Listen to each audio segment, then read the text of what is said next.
Hello my dears, എല്ലാവർക്കും നമസ്കാരം. Welcome back to channel. അപ്പോൾ ഇന്നത്തെ വീഡിയോയിൽ ഞാൻ നിങ്ങളുമായിട്ട് ഷെയർ ചെയ്യാൻ പോകുന്നത് ബ്രേക്ക്ഫാസ്റ്റിനും ലഞ്ചിനും കൊടുത്തു വിട്ടേക്കുന്ന പ്രോൺസ് മസാല കറിയും അതേപോലെ തന്നെ മുളക് ബജ്ജിയുടെ ആ ഒരു മുളക് കൊണ്ട് ഉണ്ടാക്കിയേക്കുന്ന കറിയും. ഇത് രണ്ടിനും റെസിപ്പിയാണ് കാണാൻ പോകുന്നത്. അപ്പോൾ ഒട്ടും സമയം കളയേണ്ട, നേരെ നമുക്ക് വീഡിയോയിലേക്ക് പോവാം. സോ ആദ്യം തന്നെ പ്രോൺസ് മസാലയുടെ റെസിപ്പിയാണ് പറയാൻ പോകുന്നത്. അപ്പോൾ അതിനായിട്ട് ഒരു ഫ്രൈയിങ് പാനിലേക്ക് കുറച്ച് എണ്ണ ഒഴിച്ചു കൊടുത്തിട്ടുണ്ട്. എന്നിട്ട് ഇതിലേക്ക് ക്ലീൻ ചെയ്ത് വെച്ചിരിക്കുന്ന പ്രോൺസ് ചേർത്ത് കൊടുക്കാൻ പോവാണ്. ഇതിപ്പോൾ 1/2 കിലോ പ്രോൺസ് ഉണ്ട്. അത്യാവശ്യം വലിയ സൈസ് പ്രോൺസ് ആണ്. ഈ ഒരു കറിക്ക് മീഡിയം സൈസാണ് ഏറ്റവും നല്ലത്. പക്ഷെ നമുക്ക് ഇന്നലെ ഇവിടെ വലിയ പ്രോൺസ് കിട്ടി കേട്ടോ. അപ്പോൾ അതുകൊണ്ട് ഈ ഒരു പ്രോൺസ് വെച്ച് ഞാൻ മസാലക്കറി ഉണ്ടാക്കാമെന്ന് വിചാരിച്ചു. നിങ്ങളുടെ കയ്യിൽ മീഡിയം സൈസ് പ്രോൺസ് ഉണ്ടെന്നുണ്ടെങ്കിൽ ഈ കറി നന്നായിട്ടുണ്ടാവും, നല്ല ടേസ്റ്റ് ആയിരിക്കും. അപ്പോൾ ഞാൻ തലയോട് കൂടിയാണ് വെക്കുന്നത്. നിങ്ങൾക്ക് അത് വേണ്ടെന്നുണ്ടെങ്കിൽ കട്ട് ചെയ്ത് മാറ്റാം. അതല്ല നിങ്ങൾക്ക് തല കഴിക്കുന്നതുകൊണ്ട് ബുദ്ധിമുട്ടൊന്നും ഇല്ലാന്നുണ്ടെങ്കിൽ വെക്കാം. അങ്ങനെ ആകുമ്പോൾ കറിക്ക് ഒന്നും കൂടി ടേസ്റ്റ് ആണ് കേട്ടോ, തല ചേർക്കുന്നതുകൊണ്ട്. ഇപ്പം ഞാൻ കുറച്ച് ഉപ്പും മഞ്ഞപ്പൊടിയും ചേർത്തിട്ട് ഹൈ ഫ്ലെയിമിൽ വെച്ച് ഒന്ന് ചൂടാക്കി എടുക്കാൻ പോവാണേ. അപ്പോൾ ആ സമയത്ത് ഈ പ്രോൺസിലുള്ള വെള്ളമൊക്കെ നല്ലതുപോലെ ഇങ്ങനെ ഇറങ്ങും. പിന്നെ ഒരുപാട് വെള്ളം ഉണ്ടാവും, അതൊക്കെ നന്നായിട്ടൊന്ന് ഇറങ്ങും. അതൊക്കെ ഡ്രൈ ആയി വരണം. എന്നിട്ട് ചെറുതായിട്ടൊന്ന് ഫ്രൈ ആയി വരട്ടെ. ഈ ഒരു പ്രോൺസിൻ്റെ കളറൊക്കെ മാറി ഇതുപോലെ യെല്ലോ കളറായി വരണം. അതുവരെ ഒന്ന് ഫ്രൈ ചെയ്തെടുക്കണേ. ഇനിയിപ്പോൾ ഇത്രയും മതി. ഇതിൽ കൂടുതൽ സമയം നമ്മൾ അങ്ങനെ തന്നെ വെക്കുകയാണെന്നുണ്ടെങ്കിൽ ഹാർഡായി പോവും. അപ്പോൾ അതുകൊണ്ട് നമുക്ക് ഈ സ്റ്റൗവിൽ നിന്ന് മാറ്റി വെക്കാം. എന്നിട്ട് ഇതേ പാനിൽ തന്നെ നമുക്ക് കറി ഉണ്ടാക്കിയെടുക്കാം. അതല്ലെന്നുണ്ടെങ്കിൽ മൺചട്ടിയിൽ ഉണ്ടാക്കിയെടുക്കുകയാണെങ്കിൽ ഒന്നും കൂടി ടേസ്റ്റ് ആയിരിക്കും കേട്ടോ.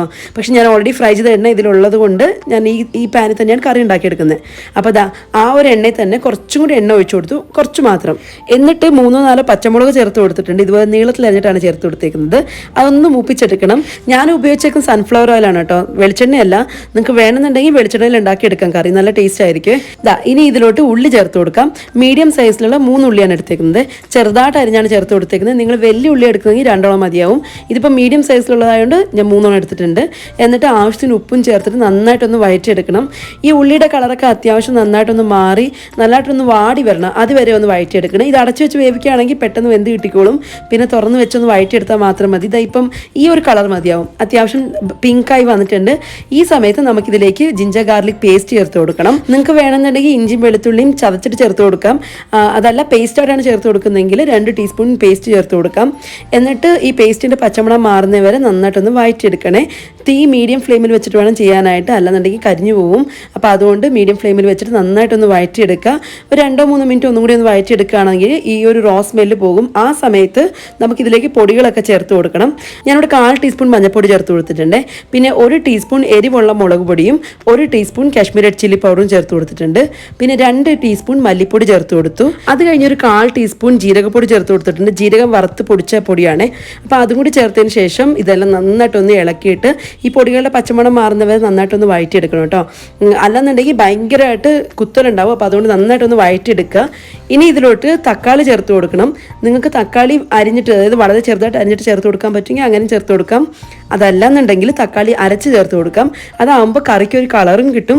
പിന്നെ വഴറ്റിയെടുക്കാനും എളുപ്പമാണ്. അപ്പോൾ അതുകൊണ്ട് ഞാനിവിടെ തക്കാളി അരച്ചതാണ് ചേർത്ത് കൊടുക്കുന്നത്. മീഡിയം സൈസിലുള്ള 2 തക്കാളി എടുത്തിട്ടുണ്ട്. പിന്നെ ഈ തക്കാളിയുടെ പുളി മാത്രമേ കറിക്ക് ഉണ്ടാവത്തുള്ളൂ. അപ്പോൾ അതുകൊണ്ട് അത്യാവശ്യം പുളിയുള്ള തക്കാളി എടുക്കാൻ നോക്കണേ. പുളി ഇല്ലാത്ത തക്കാളി ആണെന്നുണ്ടെങ്കിൽ നിങ്ങൾക്ക് കുറച്ചും കൂടി ഒരു ക്വാണ്ടിറ്റി കൂട്ടാം. ഇതിപ്പോൾ നല്ല പുളിയുള്ള തക്കാളി ആയതുകൊണ്ട് ഞാൻ 2 എടുത്തിട്ടുണ്ട്. പിന്നെ അതിൻ്റെ കൂടെ കുറച്ച് കരിവേപ്പിലയും കൂടി ചേർത്ത് കൊടുത്തു. എന്നിട്ട് എല്ലാം നന്നായിട്ടൊന്ന് വഴറ്റിയെടുക്കണം കേട്ടോ. ഈ തക്കാളിയുടെ റോ സ്മെല്ല് മാറണം. അതേപോലെ അത്യാവശ്യം ഒന്ന് തിക്കായിട്ട് വരും. ആ സമയത്ത് നമുക്കിതിലേക്ക് പ്രോൺസ് ഒക്കെ ചേർത്ത് കൊടുക്കാം. അപ്പോൾ ഇത് അടച്ചു വെച്ച് വേവിക്കുകയാണെന്നുണ്ടെങ്കിൽ പെട്ടെന്ന് തന്നെ ആയി കിട്ടിക്കോളും. ഇപ്പോൾ അത്യാവശ്യം തിക്കായിട്ട് വന്നിട്ടുണ്ട്, കുറച്ചൊന്ന് ഡ്രൈ ആയി വന്നിട്ടുണ്ട്. ഇനി ഇതിലോട്ട് വറുത്ത് വെച്ചേക്കുന്ന പ്രോൺസ് ചേർത്ത് കൊടുക്കുക കേട്ടോ. എല്ലാം നന്നായിട്ടൊന്ന് മിക്സ് ചെയ്ത് യോജിപ്പിക്കണം. മസാലയൊക്കെ നന്നായിട്ടൊന്ന് കോട്ടായി കിട്ടണം പ്രോൺസിലേക്ക്. ഉടനെ തന്നെ വെള്ളം ഒഴിക്കുന്നില്ല, കുറച്ച് നേരം ഒന്ന് ചൂടാക്കി എടുക്കുന്നുണ്ട്. ഇങ്ങനെ തന്നെ തുറന്ന് വെച്ച് ചൂടാക്കി എടുക്കാം. അതല്ലെന്നുണ്ടെങ്കിൽ അടച്ചു വെച്ച് ഒന്ന് ചൂടാക്കാം. ഒരു 1-2 മിനിറ്റ് ഒന്ന് ചൂടാക്കി എടുത്തതിന് ശേഷം മാത്രം വെള്ളം ഒഴിച്ചു കൊടുത്താൽ മതി. പിന്നെ ഞാൻ അതിലേക്ക് പച്ചവെള്ളമാണ് ചേർത്ത് കൊടുക്കുന്നത്, ചൂടുവെള്ളമല്ല. അപ്പോൾ കുറച്ച് പച്ചവെള്ളം ഒഴിച്ചു കൊടുക്കുന്നുണ്ട്. അത് നിങ്ങൾക്ക് നോക്കിയിട്ട് ചേർത്ത് കൊടുക്കുക കേട്ടോ. എത്രത്തോളം നിങ്ങൾക്ക് ഗ്രേവി വെള്ളമായിട്ട് അല്ലെങ്കിൽ വാട്ടറി കൺസിസ്റ്റൻസി വേണം നോക്കിയിട്ട് അതിനനുസരിച്ച് ചേർത്ത് കൊടുക്കാം. കുറച്ച് തിക്കായിട്ടുള്ള ഗ്രേവിയാണ് വേണ്ടതുണ്ടെങ്കിൽ അതിനനുസരിച്ച് വെള്ളം ഒഴിച്ചു കൊടുത്താൽ മതി. അപ്പോൾ ഞാൻ തക്കാളി അരച്ച ആ ഒരു ജാറുണ്ടല്ലോ, അതിലേക്ക് തന്നെ വെള്ളം ഒഴിച്ചു. എന്നിട്ട് അതാണ് ഒഴിച്ചു കൊടുത്തേക്കുന്നത്. അപ്പോൾ എനിക്ക് ഭയങ്കര വെള്ളം പോലത്തെ കൺസിസ്റ്റൻസി വേണ്ട, അതുകൊണ്ട് ഞാൻ കുറച്ച് മാത്രമേ വെള്ളം ഒഴിച്ചുള്ളൂ. പിന്നെ മാത്രമല്ല ഇതിരിക്കും തോറും ഒന്നും കൂടി ഒന്ന് കുറുക്കും. ഈ മസാലയൊക്കെ നന്നായിട്ട് പ്രോൺസിലൊക്കെ പിടിച്ച് വരും. അപ്പോൾ അതുകൊണ്ട് നിങ്ങൾ കുറച്ച് വെള്ളമായിട്ട് ആക്കിയാലും കുഴപ്പമൊന്നുമില്ല കേട്ടോ. ഇരിക്കും തോറും ഈ കറി ഒന്ന് കുറുകുവേ. അപ്പോൾ ഞാൻ വെള്ളം ഒഴിച്ചതിന് ശേഷം ഇതൊന്ന് അടച്ചു വെച്ച് വേവിക്കുന്നുണ്ട്. മീഡിയം ഫ്ലെയിമിൽ വെച്ചിട്ട് വേണം വേവിക്കാനായിട്ട്, ഹൈ ഫ്ലെയിമിൽ വെക്കരുത്. ഏകദേശം ഒരു 3-4 മിനിറ്റ് ഒക്കെ ആകുമ്പോഴത്തേനും കറിയൊക്കെ നന്നായിട്ട് തിളച്ചു തുടങ്ങും കേട്ടോ. ഈ സമയത്ത് നമുക്കിതിലേക്ക് കുറച്ച് ഗരം മസാലപ്പൊടി ചേർത്ത് കൊടുക്കണം. ഒരു 1/2 ടീസ്പൂൺ ഗരം മസാലപ്പൊടി മതിയാവും, ഒരുപാട് വേണ്ട, കുറച്ച് മാത്രം. അത് ലാസ്റ്റിൽ ചേർത്ത് കൊടുക്കാം. പിന്നെ നിങ്ങൾക്ക് താല്പര്യം ഉണ്ടെങ്കിൽ കുരുമുളക് പൊടിയും ചേർത്ത് കൊടുക്കാം. പക്ഷേ ഇത് ഓൾറെഡി സ്പൈസിയാണ്, അതുകൊണ്ട് ഞാൻ കുരുമുളക് പൊടി ചേർത്ത് കൊടുക്കുന്നില്ല. അതല്ല നിങ്ങൾക്ക് പെപ്പറിൻ്റെ സ്മെല്ല് ഇഷ്ടമാണെന്നുണ്ടെങ്കിൽ എരിവ് മുളക് പൊടിയോ അല്ലെങ്കിൽ പച്ചമുളകോ കുറച്ചതിന് ശേഷം കുരുമുളക് പൊടി ചേർത്ത് കൊടുക്കുക കേട്ടോ. എന്നിട്ട് എല്ലാം നന്നായിട്ടൊന്ന് മിക്സ് ചെയ്തെടുക്കുക. ഇതായിപ്പോൾ അത്യാവശ്യം തിക്കായിട്ട് വരുന്നുണ്ട്. ഈ സമയത്ത് ലാസ്റ്റിൽ കുറച്ച് മല്ലിയിലയും കൂടി ചേർത്ത് കൊടുക്കാം. മല്ലിയില ചേർക്കുകയാണെങ്കിൽ ഒരു പ്രത്യേക സ്വാദും അതേപോലെ നല്ലൊരു സ്മെല്ലും ആയിരിക്കും. അപ്പോൾ അതുകൊണ്ട് നിങ്ങൾക്ക് താല്പര്യം ഉണ്ടെങ്കിൽ മല്ലിയില ചേർത്ത് കൊടുക്കാം, അതല്ലെന്നുണ്ടെങ്കിൽ കറി അങ്ങനെ തന്നെ കഴിക്കാം. അങ്ങനെ എല്ലാം ചേർത്തതിന് ശേഷം വീണ്ടും ഒന്ന് മിക്സ് ചെയ്തെടുത്ത് കഴിഞ്ഞാൽ നമ്മുടെ അടിപൊളി ടേസ്റ്റ് ആയിട്ടുള്ള പ്രോൺസ് മസാല റെഡിയാണ്. ഈ കറി ഏത് റൈസിൻ്റെ കൂടെയും ചേരും കേട്ടോ. ജീര റൈസ് ആവട്ടെ, ഗീ റൈസ് ആവട്ടെ, ഏത് റൈസിൻ്റെ കൂടെയും ചേരും, പ്ലെയിൻ റൈസിൻ്റെ കൂടെയും ചേരും. അതേപോലെ ചപ്പാത്തിക്കൊക്കെ ബെസ്റ്റ് കോംബോ ആണ്.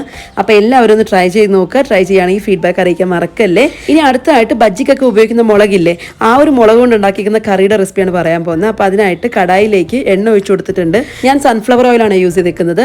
അപ്പോൾ എണ്ണ ചൂടായി വരുന്ന സമയത്ത് കടുകിട്ട് പൊട്ടിച്ചു. എന്നിട്ട് ഒരു 1/2 ടീസ്പൂൺ നല്ല ജീരകവും 1/2 ടീസ്പൂൺ പെരിഞ്ജീരകവും ചേർത്ത് കൊടുത്തിട്ടുണ്ട്. കുറച്ച് കായപ്പൊടിയും കൂടി ചേർത്ത് കൊടുക്കുന്നുണ്ട്.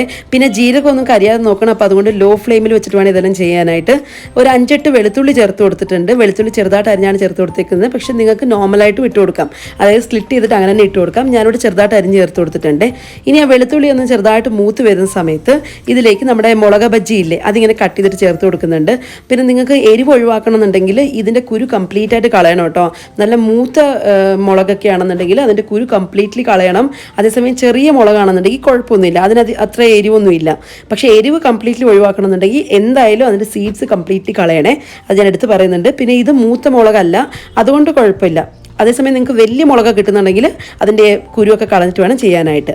ഇനി അത് അവിടെ റെഡി ആയിക്കോട്ടെ, അതൊന്ന് അടച്ചു വെച്ചിട്ടുണ്ട്. അത് വേഗുന്ന സമയം കൊണ്ട് നമുക്കിതിലേക്ക് വേണ്ട ഒരു മിക്സ് റെഡിയാക്കി എടുക്കാം. അപ്പോൾ അതിനായിട്ട് ഏകദേശം ഒരു 1/2 കപ്പോളം തൈര് എടുത്തിട്ടുണ്ട്. ഒന്ന് അതിൻ്റെ കട്ടയൊക്കെ കളഞ്ഞ് നന്നായിട്ട് ഉടച്ചെടുക്കുന്നുണ്ട്. ഇനി ഇതിലോട്ട് കുറച്ച് പൊടികൾ ചേർത്ത് കൊടുക്കണം. ഞാനിവിടെ 1/4 ടീസ്പൂൺ മഞ്ഞൾപ്പൊടി ചേർത്ത് കൊടുത്തു. പിന്നെ ഏകദേശം 1 ടീസ്പൂണോളം എരിവുള്ള മുളക് പൊടി ചേർത്ത് കൊടുത്തിട്ടുണ്ട്. പിന്നെ 1 ടീസ്പൂൺ മല്ലിപ്പൊടി ചേർത്ത് കൊടുത്തു. പിന്നെ 1/2 ടീസ്പൂൺ ഗരം മസാല പൊടി. ഇത്രയും ചേർത്തതിന് ശേഷം എല്ലാം നന്നായിട്ടൊന്ന് മിക്സ് എടുക്കണം. അതൊട്ടും കട്ടയില്ലാത്ത രീതിയിൽ നല്ല സ്മൂത്തായിട്ട് കിട്ടുന്ന രീതിയിൽ മിക്സ് ആക്കി എടുക്കണം. ഇതുപോലെ നന്നായിട്ടൊന്ന് മിക്സ് ആക്കി എടുത്താൽ മതി. പിന്നെ ഉപ്പ് വേണമെന്നുണ്ടെങ്കിൽ നിങ്ങൾക്ക് ഇപ്പോൾ ചേർക്കാം, അതല്ലെന്നുണ്ടെങ്കിൽ കറിയിലേക്ക് ഡയറക്റ്റായിട്ട് ചേർത്ത് കൊടുക്കാം. ഇനിയിപ്പം ഈ തൈരാണ് നമ്മൾ കറിയിലേക്ക് ഒഴിക്കാൻ പോകുന്നത്. പക്ഷേ അതിനു മുമ്പ് മുളക് വെന്തിട്ടുണ്ടാവണം. ഇപ്പം മുളകൊന്ന് വെന്തോന്ന് നോക്കിയ സമയത്ത് അത്യാവശ്യം ഒന്ന് വെന്ത് വന്നിട്ടുണ്ട്, എന്നാലും കുറച്ചും കൂടി വേവാനുണ്ട്. എന്നാലും ഈ സമയത്ത് നമുക്ക് തൈര് ചേർത്ത് കൊടുക്കാം കേട്ടോ. ഇതിപ്പോൾ ഏകദേശം ഒരു 5 മിനിറ്റ് ആയിട്ടുണ്ട് ഞാൻ മുളക് അടച്ച് വെച്ചിട്ട്. അതും ലോ ഫ്ലെയിമിലായിരുന്നു വെച്ചിരുന്നത്. അപ്പോൾ അതുകൊണ്ട് ഒരു 5 മിനിറ്റ് ആയിട്ടുണ്ട്, അല്ലെന്നുണ്ടെങ്കിൽ പെട്ടെന്ന് തന്നെ ആയി കിട്ടിക്കോളും. ഇനി നമുക്ക് മിക്സ് ചെയ്ത് വെച്ചിരിക്കുന്ന തൈരൊന്ന് ചേർത്ത് കൊടുക്കാം. എന്നിട്ട് ലോ ഫ്ലെയിമിൽ വെച്ചിട്ട് നന്നായിട്ടൊന്ന് ചൂടാക്കി എടുക്കണം. ഇതെല്ലാം നന്നായിട്ടൊന്ന് മിക്സ് ചെയ്ത് കൊടുക്കണേ. അത് കഴിഞ്ഞിട്ട് തൈര് പിരിഞ്ഞു പോകാതിരിക്കാൻ വേണ്ടിയിട്ട് കണ്ടിന്യൂസ് ആയിട്ട് ഇളക്കിക്കൊണ്ടിരിക്കണേ. ഇതിപ്പോൾ ലോ ഫ്ലെയിമിൽ വെച്ചിട്ട് വേണം എല്ലാം ചെയ്യാനായിട്ട്, അല്ലാന്നുണ്ടെങ്കിൽ ഹൈ ഫ്ലെയിമിലാണെങ്കിൽ പെട്ടെന്ന് പിരിഞ്ഞു പോകും. ലോ ഫ്ലെയിമിൽ വെച്ചിട്ട് കണ്ടിന്യൂസ് ആയിട്ട് ഇളക്കിക്കൊണ്ടേ ഇരിക്കുക. ആവശ്യത്തിന് ഉപ്പും ചേർത്തിട്ടുണ്ട്. ഇതിനി നല്ലതുപോലെ ഒന്ന് തിളച്ച് വരണം. ഈ കറി നന്നായിട്ടൊന്ന് തിളച്ച് വരണം. ഏകദേശം ഒരു 10 മിനിറ്റ് കൊണ്ട് ഈ കറി റെഡിയാക്കി കിട്ടിക്കോളും. അതായത് 5 മിനിറ്റ് മുളകൊന്ന് വേവാനായിട്ടും ബാക്കി 5 മിനിറ്റ് ഈ കറിയൊന്ന് തിളച്ച് വരാനായിട്ട് മാത്രം മതി. ഏറ്റവും ലാസ്റ്റിൽ കുറച്ച് മല്ലിയിലയും കൂടി ഇട്ടിട്ട് എല്ലാം നന്നായിട്ടൊന്ന് മിക്സ് എടുത്തു കഴിഞ്ഞാൽ നമ്മുടെ മുളക് കറി റെഡിയാണ് കേട്ടോ. ഇത് ചോറിനും ചപ്പാത്തിക്കൊക്കെ പറ്റിയൊരു സൈഡ് ഡിഷാണ്. അപ്പോൾ എല്ലാവരും ഒന്ന് ട്രൈ ചെയ്ത് നോക്കുക. റെസിപ്പീസൊക്കെ ഇഷ്ടമായെന്ന് വിശ്വസിക്കുന്നു. ഇഷ്ടമായിട്ടുണ്ടെങ്കിൽ ഒന്ന് ലൈക്ക് ചെയ്യാനും കൂടെ തന്നെ ചാനൽ സബ്സ്ക്രൈബ് ചെയ്ത് സപ്പോർട്ട് ചെയ്യുക. അടുത്ത വീഡിയോ ആയിട്ട് കാണാം. ടാറ്റാ.